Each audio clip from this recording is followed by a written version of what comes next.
Sud Radio, la Minute du Coach. Hello Fabien. Hello Pablo. Nouvelle Minute du Coach aujourd'hui. Arrêtons de nous excuser, parce qu'il y a beaucoup trop de gens qui s'excusent d'être là, d'exister, de briller aussi. Tu m'as d'ailleurs raconté une anecdote très intéressante entre Morane et Lara Fabian. Tu veux nous la raconter pour lancer le sujet? Ça remonte à il y a quelques années. Tout le monde se rappelle de ce duo mémorable entre Lara Fabian et Morane. Tu es mon autre. Et un jour, je rencontre Morane et je venais de la voir en télévision quelques jours plus tôt, chanter en direct avec Lara Fabian. Et elle reculait face à Lara. Et je lui dis, mais pourquoi tu recules lorsque tu chantes?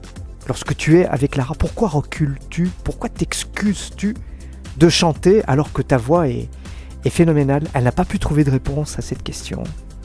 Oui, je comprends. Je vis à peu près la même chose avec une prof d'équitation qui est excellente au demeurant et qui a pour mentor l'un de mes amis, Pierre Deschamps, qui est une sommité, c'est vrai, dans le monde de l'éthologie.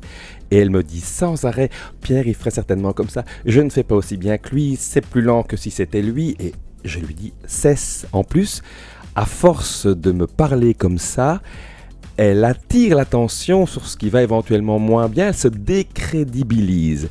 Et pour aller un peu plus loin, élargir le propos, j'ai parfois l'impression que c'est notamment un mal ancré dans notre région, comme si nous manquions d'estime de nous-mêmes. Certaines personnes, heureusement pas toutes, se racrapotent, jouent petit bras.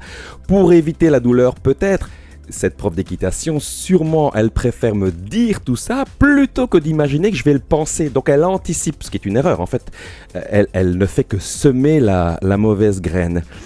Lors d'un tournoi Roland-Garros, David Goffin joue et perd contre Roger Federer. C'était il y a de nombreuses années. Au terme d'un beau match de tennis, le présentateur demande à Federer le conseil qu'il peut donner à son adversaire du jour. Apprendre à perdre, dit-il. Apprendre à perdre, c'est se rapprocher du succès. Plus tard, Federer dira aussi que durant toute sa carrière, il n'a gagné, tiens-toi bien, qu'un peu plus de 50% des points joués. À vous de jouer, à vous de perdre pour mieux gagner et voler avec les aigles.